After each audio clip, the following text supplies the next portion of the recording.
इस बीच रूस की सेना के पूर्व अधिकारी येवगेनी बुजिंस्की ने दावा किया कि अगर नेटो ने यूक्रेन में कदम रखा तो पुतिन ऐसी परमाणु मिसाइल छोड़ेंगे जो समंदर में सुनामी ला देगी, जिसे देखते ही देखते पूरा ब्रिटेन डूब जाएगा और दुनिया से ब्रिटेन का नामो निशान मिट जाएगा, क्योंकि रूस की पनडुब्बियां समंदर में ऐसी परमाणु मिसाइलें छोड़ेंगी जिससे समंदर में सुनामी आ जाएगी और इतनी ऊंची लहरें उठेंगी कि ब्रिटेन के एक दो शहर नहीं बल्कि पूरा का पूरा ब्रिटेन समंदर में समा जाएगा और दुनिया के नक्शे से नेटो के एक बड़े देश का नाम मिट जाएगा। ये दावा रूस की सेना के पूर्व अधिकारी येवगेनी बुजिंस्की ने किया। Принят на вооружение циркон, который, я думаю, вот-вот будет применен в ходе ведения боевых действий. रूस की सेना के पूर्व अधिकारी बुजिंस्की को वॉइस ऑफ पुतिन भी कहा जाता है, जिसका मतलब यह हुआ कि बुजिंस्की की जुबान से निकली बात को उसी गंभीरता से लेना चाहिए जितनी गंभीरता से पुतिन की बात को लिया जाता है।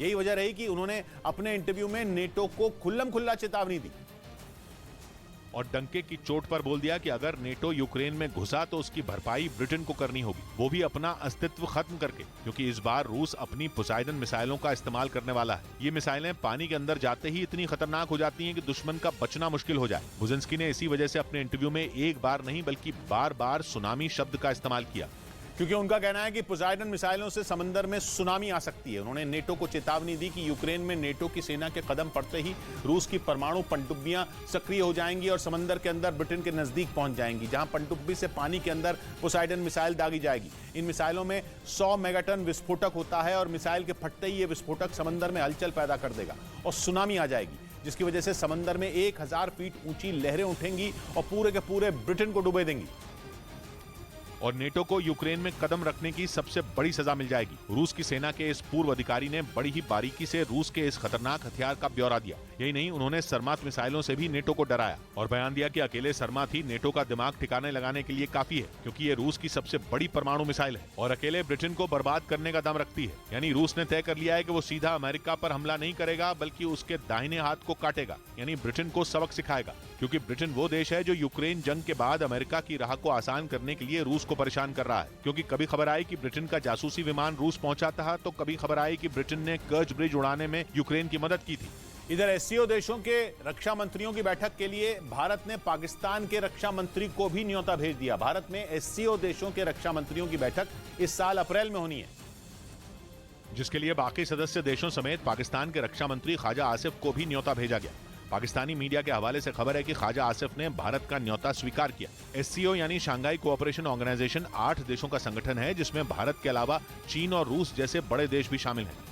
उधर ताइवान ने अपने देश में कई घातक ड्रोन बनाकर चीन की टेंशन बढ़ा दी। ताइवान का आरोप है कि चीन अक्सर अपने लड़ाकू विमानों के जरिए उसे डराने की कोशिश करता है और इसी का जवाब देने के लिए उसने कई घातक ड्रोन तैयार कर लिए, जिसकी पहली झलक वहां के Chungshan institute of science and technology ने दुनिया के सामने रखी। ताइवान का दावा है कि उसने एंटी रेडिएशन ड्रोन बनाने में कामयाबी हासिल कर ली, यानी ऐसा ड्रोन जो दुश्मन के रडार को चकमा देकर उसे तबाह भी कर सकता है। ताइवान ने एल्बाट्रॉस 2 नाम के इस ड्रोन को चीन की घुसपैठ पर नजर रखने के लिए तैयार किया है। ताइवान का ये घातक ड्रोन हवा में 16 घंटे तक बिना रुके निगरानी कर सकता है, जिससे करीब 300 किलोमीटर के दायरे में मौजूद दुश्मन की हर हरकत पर नजर रखी जा सकती है। इसके अलावा ये जीपीएस तकनीक से लैस है। साथ ही इसमें लगा शक्तिशाली कैमरा दुश्मन के ठिकानों की छोटी से छोटी जानकारी मुहैया कराने की ताकत भी रखता है। मतलब अगर ये ड्रोन सीमा की निगरानी में तैनात हो तो इससे बचकर चीनी लड़ाकू विमानों का ताइवान में घुसना नामुमकिन हो जाएगा। हालांकि ताइवान की सेना ने अभी तक इन्हें अपनी फौज में शामिल करने का ऐलान नहीं किया है, पर ऐसा माना जा रहा है कि वो जल्द ही इन्हें चीन से लगने वाली सीमा की तरफ तैनात कर देगी। इसके अलावा उसने एक कम वजन का ड्रोन भी तैयार किया है, जो हवा में 15 मिनट तक उड़ान भरते हुए करीब 10 किलोमीटर की दूरी तय कर सकता है। वहीं ये साइज में इतना छोटा है कि एक बैग में समा सकता है। ताइवान का दावा तो ये भी है कि वो जल्द ही ईरान के शाहिद 136 की तरह आत्मघाती ड्रोन भी बना लेगा। ऐसा इसलिए क्योंकि रूस ने यूक्रेन में जारी जंग में शाहिद 136 की मदद से जबरदस्त तबाही मचाई और चीन को जवाब देने के लिए ताइवान भी ड्रोन का इस्तेमाल करने की योजना बना रहा है, ताकि उसकी एयर स्पेस में आए दिन घुसने वाले चीनी लड़ाकू विमानों को हवा में ही बर्बाद किया जा सके। इस बीच ताइवान के मुद्दे पर मध्य अमेरिकी देश होंडुरस ने अमेरिका को जोरदार झटका दिया, क्योंकि वहां की राष्ट्रपति चाहती हैं कि होंडुरस चीन के संग राजनयिक संबंध स्थापित करे।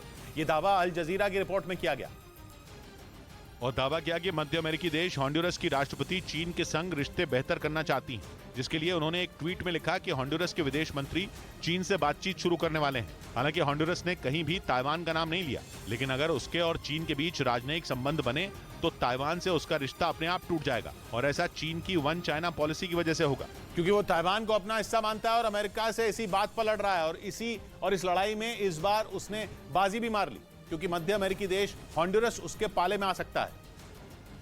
और अगर ऐसा हुआ तो मध्य अमेरिका में केवल बेलीज और ग्वाटेमाला ही बचेंगे जिनके ताइवान से राजनयिक रिश्ते रह जाएंगे, क्योंकि मध्य अमेरिकी देश निकारागुआ पहले ही ताइवान से रिश्ते तोड़ चुका है। यानी ताइवान के मुद्दे पर अमेरिकी खेमा खाली हो रहा है और चीन का पलड़ा भारी होता जा रहा है।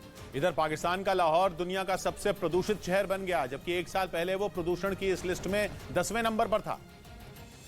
लेकिन महज एक साल के भीतर ही लाहौर 10वें से पहले नंबर पर आ गया, जबकि दुनिया भर में प्रदूषण के टॉप 20 शहरों की लिस्ट में पाकिस्तान के 5 शहर शामिल हो गए। ये रिपोर्ट एयर क्वालिटी की जांच करने वाली IQ एयर नाम की स्विट्जरलैंड की कंपनी ने जारी की। उधर कभी सोवियत संघ का हिस्सा रहे मध्य एशिया के देश कजाकिस्तान ने पुतिन को ठेंगा दिखा दिया। उसने अपने यहां मौजूद रूस के स्पेस सेंटर की संपत्ति ही जब्त कर ली। बताया गया कि ऐसा इसलिए किया गया ताकि स्पेस सेंटर को चलाने वाली रूस की कंपनी से 200 करोड़ रूबल यानी भारतीय रुपयों में 220 करोड़ रुपए का कर्ज वसूला जा सके।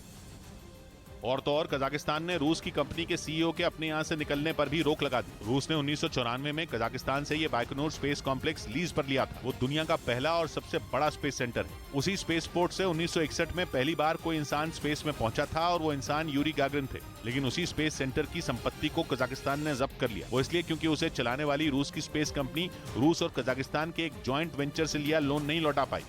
इधर हरियाणा सरकार ने राज्य में जारी प्रदर्शनों के बाद सरपंचों को दिए जाने वाले फंड को 2 लाख से बढ़ाकर 5 लाख कर दिया। यानी राज्य में होने वाले 5 लाख तक के विकास कार्यों का ठेका सरपंच दे सकेंगे और इसके ऊपर के विकास कार्यों के लिए ई-टेंडरिंग की जाएगी। वहीं सरपंच जिन कामों के ठेके देंगे उनकी जिम्मेदारी भी उन्हीं को लेनी होगी। इसके अलावा हरियाणा में सरपंचों की सैलरी 3000 से बढ़ाकर 5000 और पंचों की सैलरी 1000 से बढ़ाकर 1600 करने का फैसला भी लिया गया।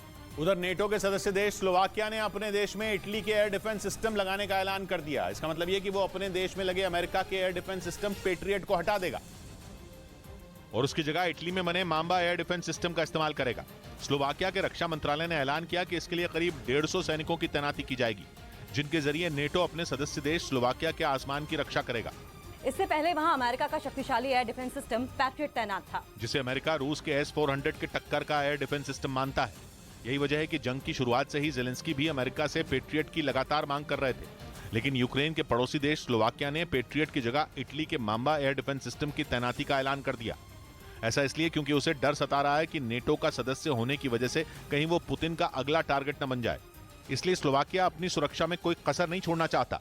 इस बीच NIA ने झारखंड में 8 जगहों पर छापेमारी की है। छापेमारी भारतीय कम्युनिस्ट पार्टी माओवादी से जुड़े लोगों के ठिकानों पर की गई, जहां से भारतीय कम्युनिस्ट पार्टी माओवादी के कई पोस्टर, डिजिटल डिवाइस और आपत्तिजनक दस्तावेज NIA के हाथ लगे। ये छापेमारी पूर्व बीजेपी विधायक गुरुचरण नायक पर हुए नक्सली हमले के मामले में की गई। उन पर पिछले साल झारखंड के पश्चिमी सिंहभूम जिले में हमला हुआ था, जिसका आरोप भारतीय कम्युनिस्ट पार्टी माओवादी से जुड़े एक ग्रुप पर लगा था। उधर ऑकस देशों के बीच हुई डील पर चीन भड़क गया और उसने इस डील को गलती बताया। ऑकस मतलब ऑस्ट्रेलिया, UK और US, यानी 3 ऐसे देश जो इंडो पैसिफिक रीजन में चीन के सबसे बड़े दुश्मन हैं, जिन्होंने समंदर में चीन को चित करने की परमाणु पनडुब्बियों का प्लान बनाया और ऐसी डील की जिसने चीन का चैन छीन लिया। क्योंकि जैसे ही चीन को ऑस्ट्रेलिया, UK और अमेरिका के बीच हुई डील का पता चला, वो घबरा गया। घबराहट में चीन के विदेश मंत्रालय का बयान आया कि अमेरिका, ब्रिटेन और ऑस्ट्रेलिया खुद का फायदा देख रहे हैं और अंतर्राष्ट्रीय समुदाय की चिंता को पूरी तरह से दरकिनार कर रहे हैं, क्योंकि ऑकस देशों के बीच हुई डील एक गलती और खतरे का रास्ता है। क्योंकि चीन का कहना है कि ये तीनों देश परमाणु पनडुब्बियों की डील करके हथियारों की होड़ को बढ़ावा दे रहे हैं। यही नहीं, चीन ने आरोप लगाया कि इस डील से परमाणु हथियारों का प्रसार बढ़ेगा। क्योंकि ऑस्ट्रेलिया ने अमेरिका और ब्रिटेन से जो पनडुब्बियां लेने का फैसला किया, वो साधारण नहीं बल्कि परमाणु पनडुब्बियां हैं, जिससे दुनिया में परमाणु हथियारों का प्रसार रोकने से जुड़ा नियम टूटता है। यानी चीन को जैसे ही पता चला कि ऑकस देशों ने उसे रोकने का महा प्लान बनाया है, वो बौखला गया। गुस्से में आकर उसने बयान जारी कर दिया। लेकिन इस चक्कर में वो ये भूल गया कि जिस काम के लिए वो ऑकस देशों को कोस रहा है, वो खुद भी वही काम करता है, जिसकी वजह से ऑस्ट्रेलिया पर सुरक्षा का खतरा मंडराने लगा।